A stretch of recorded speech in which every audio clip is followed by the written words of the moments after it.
views and opinions expressed in this program are those of the participants and do not necessarily reflect the views of BronxNet or the program underwriters.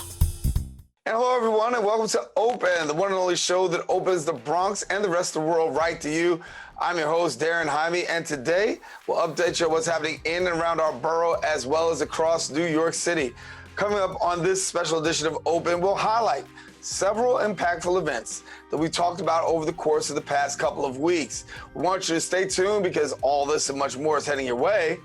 Right now, we're open.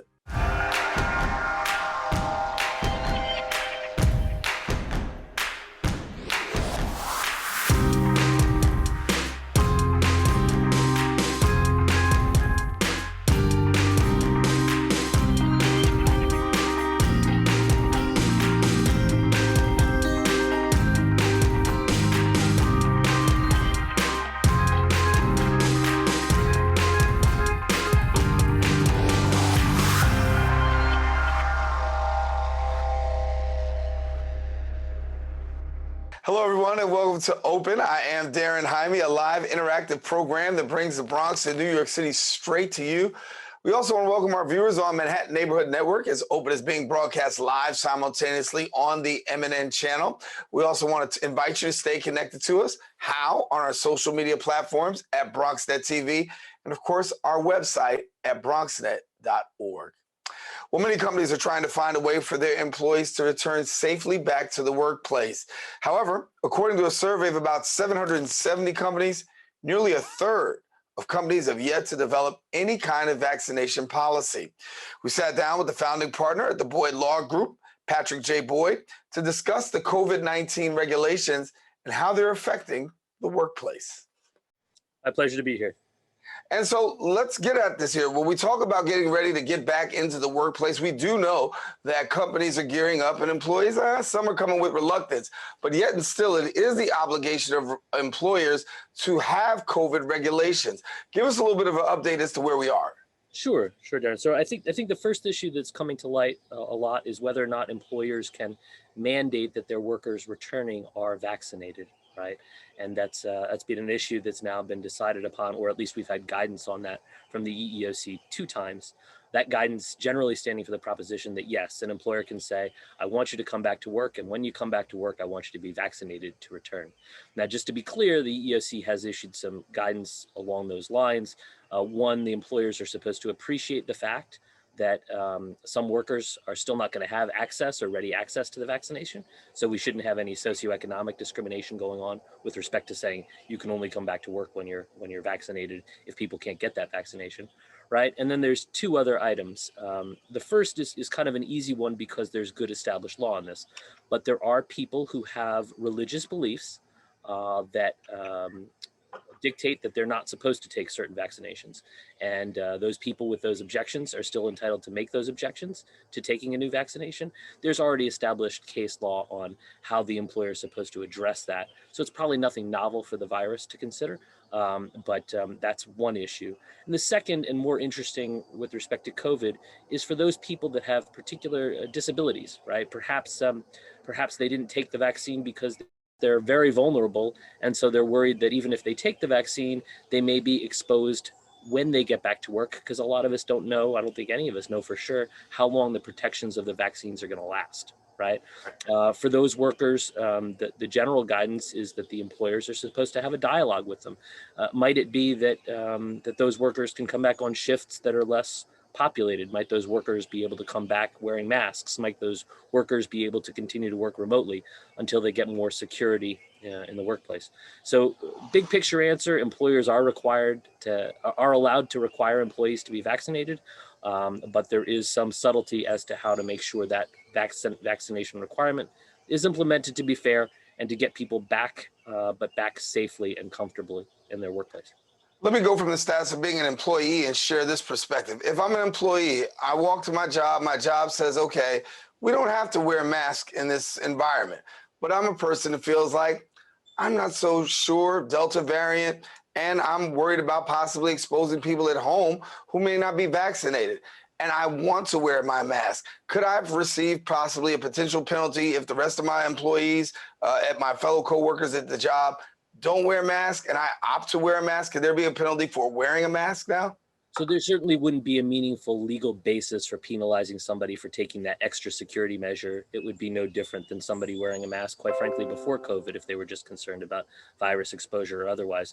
The thing to keep in mind, I think, for those workers, though, is that the employer may, as very much as you're saying, they have two tracks, right? The employer can choose to continue to have a mask requirement and social distancing, or the employer can choose not to have that mask mandate and not to require social distancing. Just to be clear, though, even in the more free of workplaces, if you will, those work environments where masks are not required and social distancing is not required, the employer is going to need to tell people who are not vaccinated, that is, those people who have not been vaccinated, to keep a mask on and to social distance. To be practical, it is a bit of the honor system in terms of whether or not employers are going to scrutinize everybody's vaccination proof or not. But ultimately, the workplace is supposed to be fair in that manner, and employers have these two choices.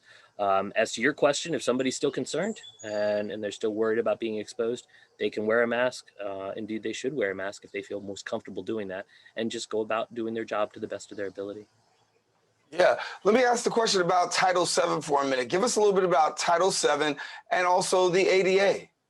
Sure. Well, so those are the federal statutes that would define those types of accommodations required for people who either A, have a disability, that's the Disability Act, right?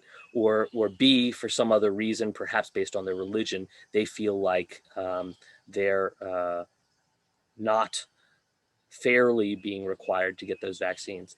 And in both of those cases, those workers have the opportunity to engage, and indeed the obligation along with the employer, to engage in some dialogue as to whether or not the workplace can be accommodative to their concerns, that is, accommodative to their religious concerns or accommodative as to their disability, in a manner such that they can feel protected, but nevertheless the employer can get things back in terms of getting everybody back to work. Does that make sense? Yeah, it does. And when we talk about those with disabilities, obviously they have a certain set of accommodations that are going to be needed. Coming out of COVID-19, we know that a lot of people are still going to be worried about, first, those accommodations that were there pre-COVID and now post-COVID. And so do we look at it as being pretty hard for businesses to be able to accommodate those with the ADA requirements? I think it's going to be a challenge for certain, and I think there's going to be a fair amount of debate as to what accommodation is reasonable. The law just stands for the proposition that the accommodation should be a reasonable accommodation, and what is reasonable is going to depend upon the status of the workplace, the type of the job the person does. Right? Some jobs you have to be there at work to do it. Some jobs you don't. Right? And indeed the size of the employer. The bigger the employer, the more capacity they have to offer accommodations, right? If you're a two-person business, however, you may not have that flexibility, and the law requires, or the law understands that accommodative flexibility does not exist as much for smaller businesses. And so there's going to be a balancing with respect to those accommodations and what's offered, and probably some debate about it, and probably some litigation on it too. Yeah. As a lawyer, talk to me about what are you anticipating as some of your legal concerns that we can see now as we are reopening, coming into the workplace. What do you see as some of the things you'll be dealing with on your plate?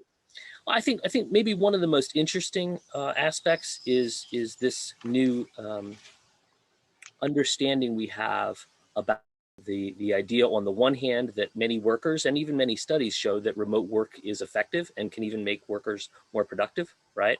But on the other hand, the challenge that employers have in managing that remote workforce and making sure that people are doing their jobs, and perhaps most importantly, collaborating with the other people that do their jobs. It's one thing to know that John and Jane are working together well, and if they have an issue, one is down the hallway from another in an office or in a bullpen. It's a different situation to know that John and Jane are working together, but you have to count on them to Zoom with one another or interface with one another by calls. So one of the things that we're seeing as a significant request from employers is for guidance on remote work policies. how can I allow my workers on the one hand to work remotely, but on the other hand, how can I guarantee that they're being effective? How can I monitor their work? And what kind of standards and guideposts can I set for them to make sure if they're going to work from remotely and they're going to be accountable remotely, that I can feel comfortable that they're working remotely and being accountable. The interesting sort of macro observation from that point is that different employers are reacting to this differently. You may have seen Salesforce, which is a tremendously sized company. They've established a protocol where they're really trying to do everything they can to allow for a work from any place protocol for their workers. And they think that's good for morale, and they think that's good for productivity, and they're going in that direction. On the other hand, or on the other side of the polls, if you will, Goldman Sachs came out and said that they think remote work is an absolute aberration to the way people have worked, and that they expect people back to work as soon as possible. So obviously different industries, different leadership, and different corporate cultures, but I do think there's going to be a lot of challenges with respect to employers and how they enforce or not remote work policies and how much they embrace that or not. Yeah, and you talk about that, whether or not I have the option of working from home or coming in. Goldman Sachs is a great example. We know that Goldman Sachs does require its employees to actually come back. Now, talking to some that are familiar with Goldman Sachs, others that are familiar with other companies that are requiring people to come in, there's still this set of hesitancy. Is there any option for those employees who say, listen, I don't feel comfortable, my job is telling me to come in. Do I have any legal recourse in saying, well, can we get a little stay here? Absent an allowance from the employer, or absent a disability or religious basis, not so much. If the employer says come back to work, you're going to have to come back to work. I do think that the norms are going to change over time, and we may have an evolving culture altogether, but I don't quite know how that's going to play out. An interesting side observation, demographically, I think the report is now that 1.8 million women do not intend to go back to work. They were home for COVID. They had the opportunity to work with their kids, or maybe the obligation, or maybe both, to work with their kids in schooling, and have decided or opted that they're not going to go back. So that's that very much may be a significant loss for us in terms of a talented labor pool. It may also be something that tips the scales and makes some employers say, boy, I really want this woman to continue to work for me. I'm going to have to change my norms to allow her to continue to work, but to embrace that remote work protocol. So interesting insights on that point. Yeah.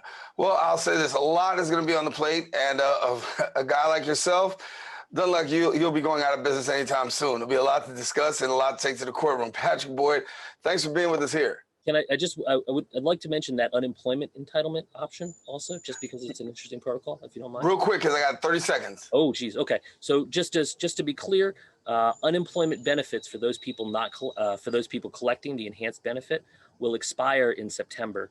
And as a result, we do expect to see more people returning to work and a lot more hearty debate as they get back to work in the fall. Interesting developments to see. All right, we'll bring you back, Patrick. Patrick Boyd from the Boyd Law Group. Thank you so much. My pleasure as always. All right, now, if you want to find out more information about Patrick and anything that we just discussed, please go to the website, theboydlawgroup.com, theboydlawgroup.com. All right, we're taking a quick break here on Open. We ask that you stay with us. We'll come right back right after this.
Throughout the pandemic, many individuals have been impacted, particularly those in the area of mental health.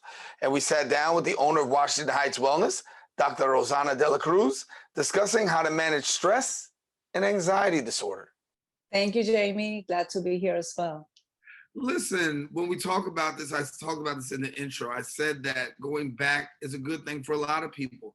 But for others, there is this anxiety, there's this stress, and this worry. One would think like, okay, things are opening up, things are getting better, but it's actually in some cases really messing with some people's mental health. Absolutely. And any change that we go through, including getting back to the social life, which is also part of our health, can create some discomfort. Then again, that's part of our growth. Change is part of growth. And it is part of what we are here to do, to grow. And so, yes, there is a lot of discomfort going back, especially when we're not certain 100% that the virus is well controlled. Then again, our vaccination rates are much higher. New York has been one of those states with very, very low cases and no deaths for the past few weeks. So we have great statistics that tell us that it's okay to start in a prudent way, continue to interact with our loved ones and become social again. So there is absolutely anxiety behind that. And I'll be sharing some tips on how to manage the transition. Yeah, we're talking about anxiety. Let's talk about stress, because stress is what a lot of people are carrying. And as we carry stress, I don't think that many people understand sometimes the dynamic of what that does and what it causes. So why don't you share with a little bit of our viewers about some of the things that stress causes when it goes unmanaged and unchecked? Absolutely. Stress is one of those factors, is not considered a disease, yet it plays a role in every disorder. What happens when we are constantly stressed, we turn the body into a machine that is causing a whole lot of anxiety. So stress, if you want to see it as the cousin of anxiety or a brother. So when we are constantly stressed, the body doesn't have enough time to recuperate and regenerate from our daily activities. That's why it's important to become stress resilient. And some of the ways that we can see whether stress is playing a major part in our life is when we feel exhausted constantly, whether we rest or not. We have mental fogginess, lack of concentration. Insomnia is one of the reasons, one of the disorders that we can start having if we are constantly stressed. We have to be able to find different ways to relax, because constant high levels of stress can lead to anxiety, which the difference is very simple. If you worry for no reason, if you start feeling numbness, which you mentioned at the beginning, in some parts of your body, you go to the doctor, they say everything checks out. They usually tell you it could be stress or anxiety. So once you start experiencing the physical symptoms of stress, it's already merging into anxiety. So we're definitely going to have some physical symptoms once we continue to lead a life with high levels of stress. Yeah. And a little earlier, we talked about how to get back into the workplace, because that's a big stressor. How do I get back into the workplace? How do I get back into this normal routine? It might be the kids going back to school. Yes. It might be simply me just going back to doing what I normally used to do. So what are some tips in helping? Well, here in New York City and New York in general, the state, we are faced with so many factors. We have to work. This is one of the states where people live a fastest life, and I would say a highly stressed life because of all the moving parts. Our transportation system is, a whole state is meant to live a life with a little bit higher speed than other places. So the first thing that I recommend my patients is to really start the day with mindfulness. So whether it's 5 minutes, even before you get out of bed, to just really sit there and have an intention on how the day is going to go. Have a plan for hydration. It's been proven that dehydration can increase high levels of stress and anxiety, because if our body doesn't have enough hydration, which most of our body content is water, then what happens is that we can feel more fatigue, more sluggishness, and yet we still have to do everything that we have to do. So it's pushing the body to do more when we're actually not giving the body what it needs. As well as making sure that we go into bed at a specific time at night. Even if we don't feel sleepy, we have a routine. We do it for our kids. So now we have to parent ourselves and make sure that we're getting 7 to 8 hours of sleep. And most importantly, always prioritizing self-care. And what that means is really looking for things that bring you joy. We're always trying to play a part and do what we have to do as adults. It also is important to keep our self-care and our joy in check. What brings us joy? And dedicating some time daily or weekly to spend time having joy, whatever that means to that person. Some people may love dancing, some people may love singing, or just spending time with the family. So prioritizing self-care and is one of the best ways to manage anxiety. And understand that above all, we are humans and we are resilient. Our bodies are constantly healing. The earth is constantly moving, and we're here. We've been here for many, many years, and things always work out for the best. We've gone through so much trauma, so also looking for help, whether it's a support system through counseling, natural medicine, which we treat anxiety here because we know that high levels of anxiety and stress can lead to other disorders such as poor blood circulation, high levels of inflammation, and hormonal imbalances, which you treat very effectively here. So most important, most of the stuff that we can do for self-care, we can do on our own, making sure that we also staying active. Because although sometimes we don't have enough energy to stay active, just taking a quick 15 minutes walk after work can really give us a boost of oxytocin, which is a substance that we create that makes us feel happy and more relaxed. Yeah. And for many people, obviously, self-care is not first on the priority list, especially if you work a highly stressful or a highly demanding job, or your life just really takes you to a place where you're filled with responsibilities. You gave some ideas about self-care and really how important that is. Are you finding that more and more people are now moving to that place of self-care, particularly after COVID-19? Because there has been an awareness shift. Absolutely. Most of my patients are looking for solutions that don't include necessarily constant medication. And by the way, we do need medication in some cases. If we are at a very high level of anxiety, there are medications that can help, and that can help us get back into what normal is for us. Absolutely. Making time for self-care is almost as important as showing up to work and doing all of the other things we think is most important. I can tell you from personal experience, in my past, I led a life that was very stressed out, and self-care came last if there was any time available. And I have learned throughout the years that if I don't care for myself, I will not be as productive, and also I won't be able to help others. So that includes, in our case, our family members. We all have people that we want to be part of their life. So the best way to help others is to help ourselves, so we can be in a place of giving instead of constantly giving without the reserves. At some point, our health is almost like a bank account. If we keep taking and not placing in our savings account, then eventually we're going to go on red. And that's when all of those physical manifestations start to happen: lack of sleep, being very stressed out, the need for some enablers such as coffee and sugar, which will definitely play a part into other chronic conditions. I'm not against coffee, but if you are highly stressed out and you have a lot of anxiety, coffee and sugar are some of those neurotransmitter disruptors that can exacerbate or make our anxiety and stress levels worse. And it's important not to use those as enablers. Yeah. As enablers to help us do more instead of just taking our time, making sure that we're hydrated, that we're sleeping well, that we are loving ourselves. We are all we've got. We are within our own skin 24 hours. And because of this, it's extremely important that we turn to ourselves and love ourselves more every day with a lot of kindness, but also pay some self-care, which are usually the most simple thing that comes up to your mind, such as, taking 15 minutes rest or having one more cup of water than you're having on a daily basis, or one more hour. Yeah, those things can really make all the difference, in a person's life. And so I want to thank you for sharing with us. Of course, you'll have to come back, talk a little bit more as we get further out of this pandemic. We're going to need some more resources. So Dr. Rosanna de la Cruz, thank you so much for being with us. Thank you, Jamie. Have a wonderful week, and thank you for having me. It will be an honor to come back.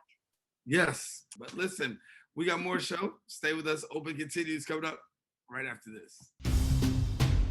We know that people are dealing with the health crisis, but there's also a lot of food insecurity. We're giving out healthy food options, and that's what's key here. If you're a senior, you have a disability, they'll actually deliver meals to you. The residents are anxious, they're worried, they're scared, they want to be tested. When things were happening in our community and we couldn't get the help. There's almost a presumption of criminality that attaches to your skin color. The site will prioritize those who are at highest risk in the population. If you feel symptoms and you'd like to visit one of these COVID-19 testing sites here in the Bronx, you may call the State Health Department's hotline. Important to note about this site is no reservations are needed. This is a walk-in clinic. A lot of us are out of work and looking for something to do. We have the machinery and the skills to make large scales of these masks and gowns. Take care of your people. It's going to go way further than we actually can understand. Right now, employees like myself are just adjusting to the new reality. Welcome back. Advocates for the Children of New York recently highlighted the racial disparities in reading proficiency rates and calling on the city to invest in education funding.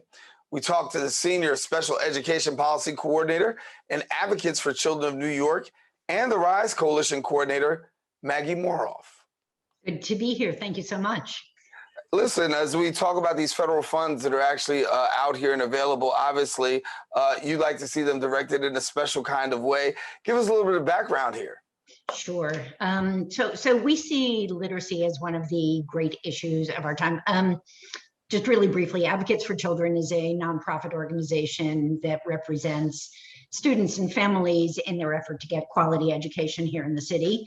And we focus on students from low-income backgrounds and students who face other challenges and barriers to a quality education. And we help thousands of families each year, and hundreds of those each year come to us around literacy concerns. So we've been looking at literacy for a while. There's so much that is known about how to teach reading, and so much of that isn't done in our public schools. So we put out this report to look at some of the data that's available and make some recommendations around funding and supporting those kids, providing, as you said, core instruction and intervention. And when we talk about reading proficiency right here in the city of New York, obviously, a lot of work still needs to be done amongst our students. Give us an idea as to where we are in the area of reading proficiency. Yeah, sure. It's distressing. So looking at data that's available through a couple different sources, through the NEEP, which I always forget what the acronym is for, but it's a national testing group that looks at reading comprehension, and then looking at our ELA tests that 4th through 8th graders take.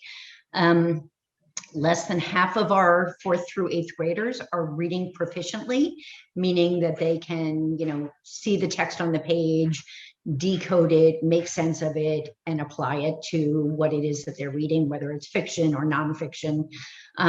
So less than half is pretty distressing already. But then one of the reasons that we're so interested in this is the numbers are dramatically worse when you look at this by race and by disability.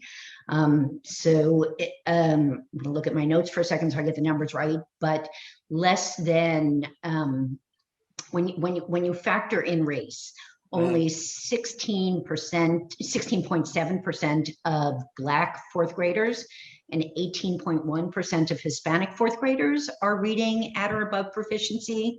And then when you factor in disability on top of that, the numbers are even more terrifying, right? So with 3.5% of Black 4th graders with disabilities and 4.4% of Hispanic 4th graders with disabilities reading proficiently. And we also looked a little bit at geography. This is BronxNet, so I can tell you that the numbers in the Bronx are distressing. both for kids and for adults in terms of literacy. Right. When you look at these numbers, I mean, you talk to us about 16.7% when you talk about fourth graders, and you also talk about that and near that for Hispanics. I'm talking about 16.4%. That's atrocious. That's and atrocious. When you look at numbers like that, why isn't the alarm sounded? I don't know, Daren. Yeah, I think that there are a lot of people who care. I think that there are a lot of people at the Department of Education. There are a lot of educators at the street level that care. The problem is that, well, there are a lot of problems, but I think the basic obstacle is that schools are using old curriculum. For a long period of time, people thought that what we needed to do to teach students to read was put them in literacy-rich environments, make sure that the word walls looked good, make sure that there were excellent books in the classroom. That's really important. But science now very, very clearly has affirmed that we need to teach them how to sort of go step by step and learn, how to put sounds and letters together and sound out words they don't know. I say that because what has happened is that new curriculum is expensive. So schools tend to use what they have. Principals come to schools and they find closets full of old curriculum and they're making budgeting decisions. And so they use what's already there because they also want to buy other things for their students. It's not that they don't care about their students' well-being. The problem is that so much has been learned that old curriculum isn't serving our kids, and things have looked like this for a long time, right? So something has to change, which is why our recommendations, right? Like make it easy for the schools to do the right thing, to prepare their teachers to use the right curriculum. Right. So when you're dealing with an outdated curriculum, obviously, I'll go back to what you said, like new curriculum is expensive, but children not learning at the old curriculum is costly. Yeah, right. They grow up to be adults with low literacy rates. They grow up, they develop other problems along the way. In another professional life, I worked in the court system, and you have all of these older kids who are acting out, who develop mental health needs based on the fact that and I do want to say really clearly, this is not the fault of the students. This is the fault of the school system to teach them, because with that explicit instruction, these kids can learn to read. Before we wrap up, I want to get your final take on this real quickly. So what would you like to see happen if you could put it in summary form? Awesome. So we made a couple really, really specific recommendations, two of them around funding. There's this great big influx of money coming in post-COVID from the state and from the federal government, and we are looking for money in order to improve core instruction, so what all students learn, in teaching them to read, buying those evidence-based literacy programs and making them available to all the schools so the principals aren't making those tough decisions about how to spend their money. And then we're looking for additional money for intervention for those kids who continue to struggle. So the older students, older meaning 3rd grade through 12th grade, but also the kids with dyslexia and other learning-based disabilities. And then we also made a couple recommendations about making sure during the pandemic, some of our best trained educators were moved in order to fill classroom spots. We want to make sure that they get to go back to where they were to continue to provide support to teachers so that the teachers can continue to provide support to the students. Yeah, the statistics are harrowing, and definitely we need some solutions. So Maggie, thank you for giving us a few of the solutions, and hopefully we can see some adaptation and some implementation in the time to come. Thanks so much. Thank you for having us. Thank you. All right. Maggie Moroff, our guest. Now, if you want more information, please don't hesitate to visit the website at advocatesforchildren.org, and then also follow them on Twitter and Instagram at AFC New York. We do have more show. We encourage you to stay with us. Open does continue coming up right after this.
And welcome back.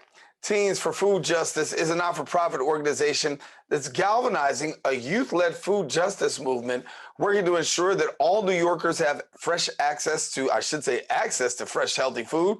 And a few weeks ago, we talked to food justice Catherine Soul and program participant Selena Williams about how the organization addresses one of New York City's most critical challenges in getting nutritious food as well as healthy resources to the people who are in the most need. Well, joining us to share a little bit more about the work that they do is Team for Food Justice's CEO and founder, Catherine Saul, and then also program participant, Selena Williams. And welcome both to Open. Hi. Hi. And so, Catherine, I'll let you start off because when we talk about Teens for Food Justice, an important organization, but young people who are really attacking a problem that we have right here in our city. Yes, yes. And it's really important that young people become the leaders and the voice for change around these intransigent social justice issues that have been plaguing our communities for such a long period of time. I'm a lifelong New Yorker. I've seen the city become what I consider to be more and more inequitable in terms of wealth distribution and distribution of resources, and really fundamentally believe that that has to change.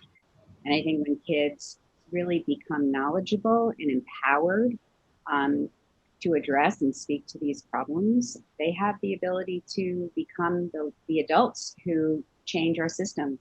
And we're really excited every day when we see the enthusiasm that kids have for becoming the voice to these issues and the passion that students like Selena have for food justice, which, just sits at the intersection of so many inequities across our city, across our nation, and across the world. Right. So Selena, as a teenager, being engaged in an organization that's really dealing with boots on the ground, of dealing with food insecurity and really trying to get people fed. Talk to me about what you've learned about food insecurity. Well, I learned there's different topics almost every week. So we learn different types of way how people suffer when it comes to food and how to get it, because there's many ways to get it, but a lot of people don't have the information. So we want to spread the information on how to get it and how to help and spread it across the community, even the city. Right. Has it surprised you to find out how many people really have a lack of access to food and are really not eating well? Yes, but no, because there's a lot of places you could get food from school, the church, food banks, stuff like that. But many people are not willing to go. So there's this new thing. It's like a refrigerator on the street, and a lot of people put food in it. So if you're not feeling open to going to a church or something, you could just go on the street, open the door, and grab some food. Yeah. Kathy, about food justice, obviously these young people are very engaged, very connected, and wanting to make a difference. There is this educational component where they become more knowledgeable about that. Talk to me about the students that you work with and what it's like for you. Really, for some of them, they already have the light on, but also in many ways for you, you're helping to turn the light on for some of them.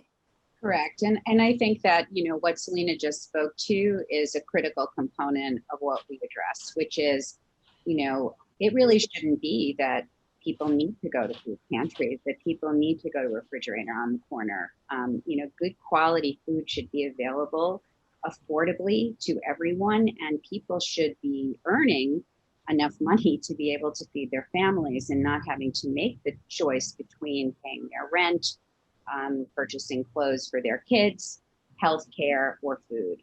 And our goal is to fundamentally change our food system, which is really broken, so that, this need for chronic food assistance, which is what we're calling emergency food assistance, goes away.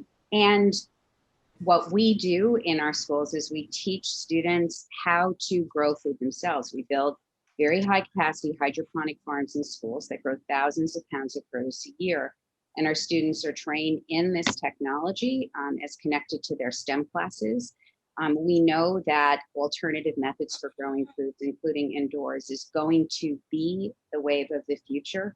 It is projected to be a $3 trillion industry within the next 10 years.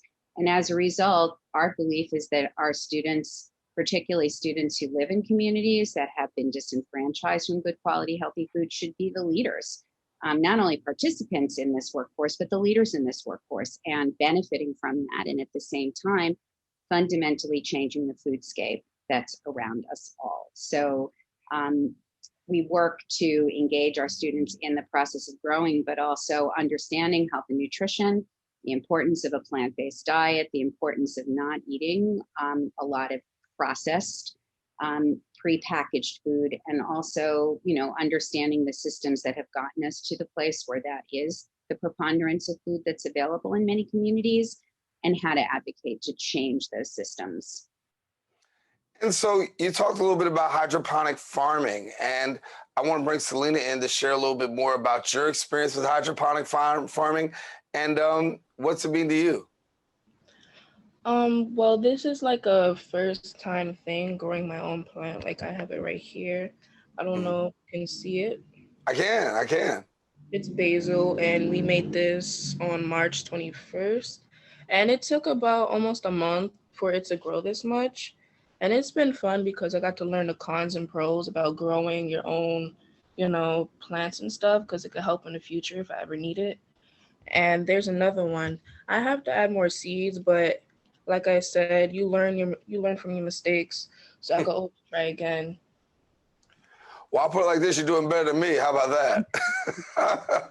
And so, Kathy, it's a learning experience, as we said. And, Selena's very transparent. Listen, I may not have it all together, but I'll get it right. And what's it like, for you as as an organizer to be able to do this for young people where you're really giving them this experience and exposure?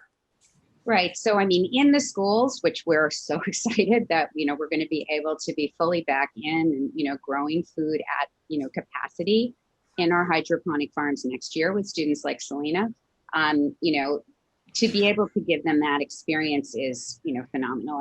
And kids walk into the farm and they just light up.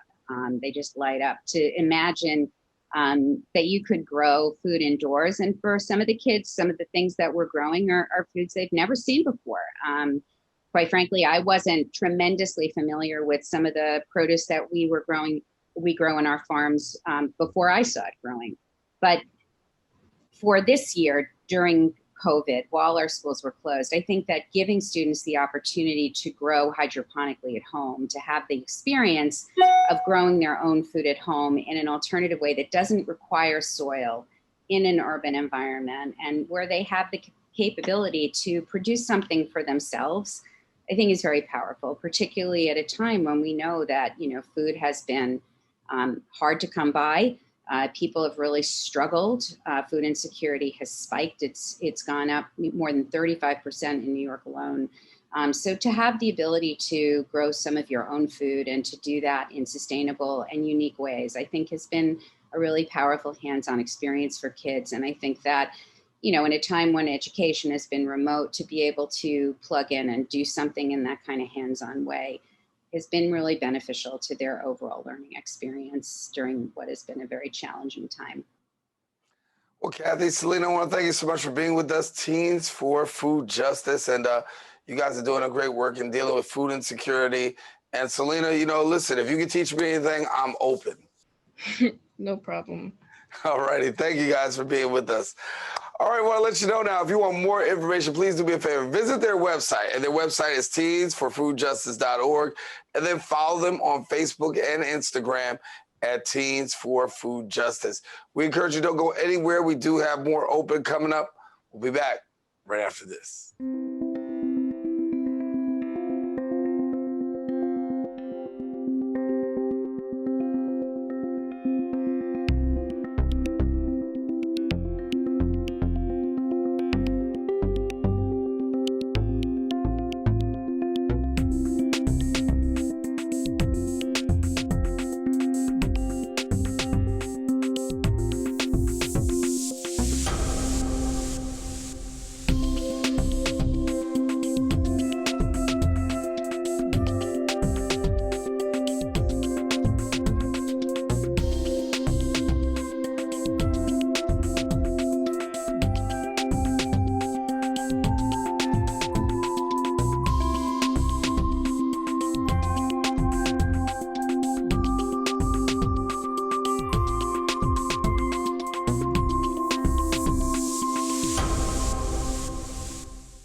Welcome back.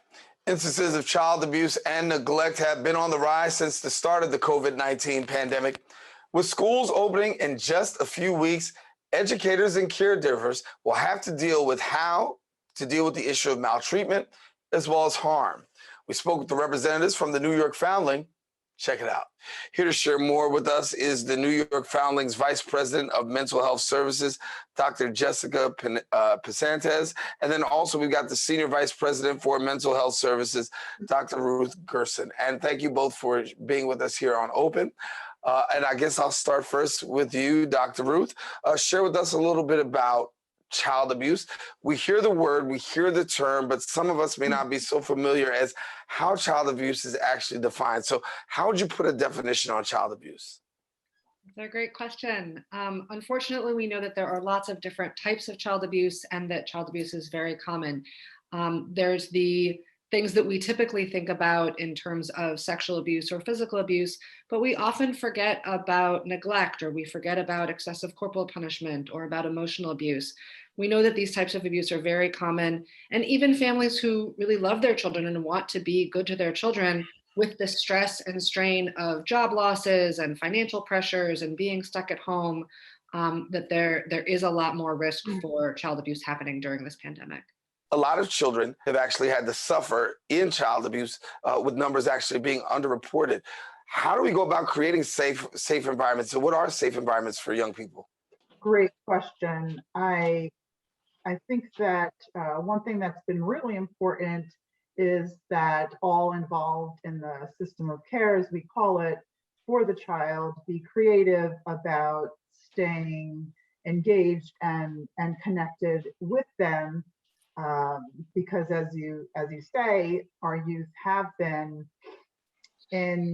indoors, out of routine, lack of outlets, especially those that are living in areas with even limited outdoor space. I know for us, who we work primarily with youth in care, in foster care, our psychotherapists have been creative about adapting the ways that they engage with youth virtually, and even doing things outdoors. So the most important thing is to maintain engagement and connection with the youth so they feel comfortable regardless of whether or not their routine has changed, their different opportunities to engage with other youth, go to school have changed, but they still feel that safe link, so to speak, with someone that they can trust, so they're able to express themselves and talk about what's going on. Dr. Ruth, talk to me a little bit about building trust. That's important, right? And when we look at kids who've been in isolation for a long period of time, there's a lack of trust and sometimes some skepticism. How do you go about authentically building trust with a young person? It's such a challenge, you're right, because they have realistically oftentimes experiences that make them wary or that make them uncertain whether this adult is really going to help them. And I think it's all about being really honest and transparent about what we can and cannot do, and being honest and transparent about what may happen, or what steps we as the adult will take, or what might come forth from a conversation, giving young people choices about how they talk to you. Do you want to talk over Zoom, or do you want to talk on the phone? Do you want to talk about this here, or would it be better to go outside? Do you want to type this with me because I see that there's other people in the room behind you, and I recognize that might make it hard to feel like you can have this safe space to talk with me. Giving them that sense of control and trust, respecting when they're resistant to talking about things or to opening up about things, because as you said, they have very good reasons oftentimes for being skeptical or uncertain about whether they can trust the adult. And sometimes we're talking about teenagers who just have a natural sort of, suspicion sometimes of adults that's totally age appropriate. We need to prove to them that we are trustworthy through our actions and through respecting them and their choices. For the average common person, how do we actually identify what are these signs of child abuse? Because you can see a child and the child could be acting out, the child could actually be quiet, and we're great labelers, if you will, of when we see somebody, we do our own self-diagnosis, but we can be very wrong in that diagnosis, not knowing the fact that a child could actually be being abused. What are some of the awareness signs that we need to pay attention to know if a young person is being abused? The main thing that we speak with parents, guardians, other adults in children's lives to look for are any changes in behavior, any changes in the way that a youth expresses themselves. I think that in terms of focusing on change is something that's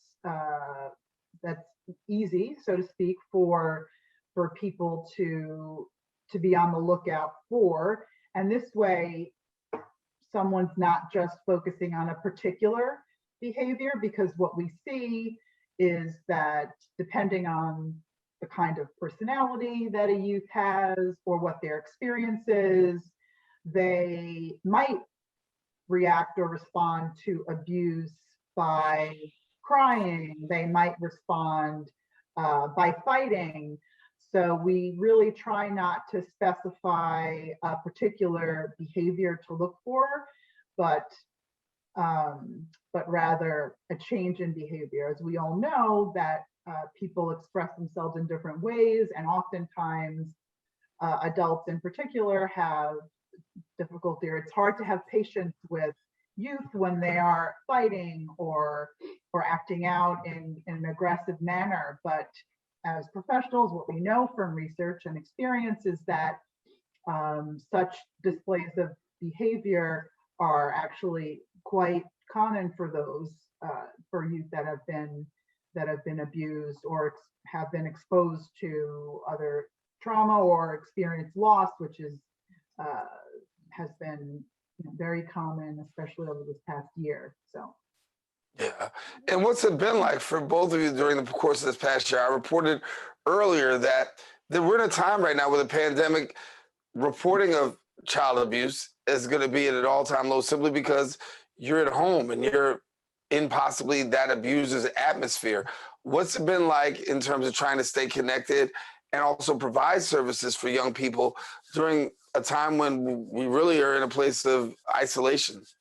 It has been hard. There's been so many barriers, even when we are, ready and engaged and available to provide telehealth services or to come to the communities where youth are and meet with them outside. It's been difficult. In the winter, it was hard to do outdoor work, and our technology is still not perfect. We have a lot of kids who don't have access to Wi-Fi or who don't have access to, smartphones with minutes so that they can talk with us. And our staff have had to be really, really creative in trying to find ways to connect with youth despite those barriers. And I think as much as it has been incredibly difficult and really disheartening in so many ways to see how hard it is, it's also really inspiring to me to see just how committed and how dedicated and how creative our therapists and other staff are to really making sure that they're able to connect with youth despite those things, and to see the youth responding. Yeah. Can you share a little bit about the New York Foundling's child welfare program and what you got going on?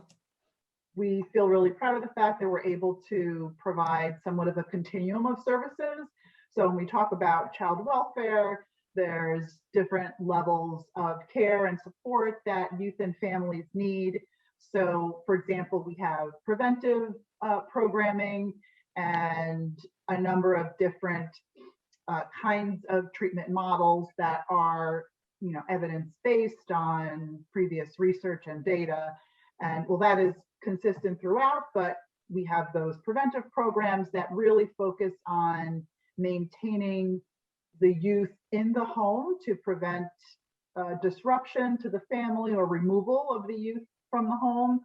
And but there are times, as we know, that the youth is not safe in a particular environment and may be removed. And at that point, we have a very strong foster care program, mental health services, variety of mental health services that we provide to our youth in foster care. And the state actually requires comprehensive services to make sure that youth are receiving the quality of care, regardless of where they live, who they live with.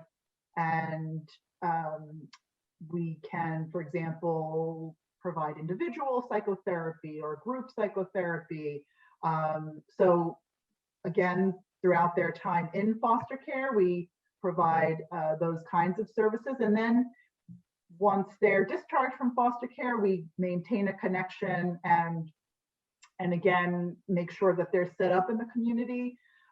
They might still require and still be involved with child welfare services. So we're able to, as an agency, support from point A, from start to finish, so to speak. And before we leave, for someone, a parent out there that may be struggling, or somebody that's a caregiver that recognizes they have a child in need, what would be the best possible advice that you would give them? Well, I would say trust that instinct. Parents know what they need and what their kids need more than anybody. And there's no shame. We are all struggling. As a parent, I say we are all struggling. I put myself in that category in this really difficult time to be the kinds of parents that we want to be. And as Jessica said, I think one of the best, most sort of core values that we have at this agency is that we want to help families be the best parents that they want to be, to sort of achieve that vision for themselves. And we have so many different types of family support services that are available. So I would say reach out, give us a call. We're happy to help you think about what kinds of services that we provide would be right for you, or perhaps, find something in another agency if we don't provide exactly what you need.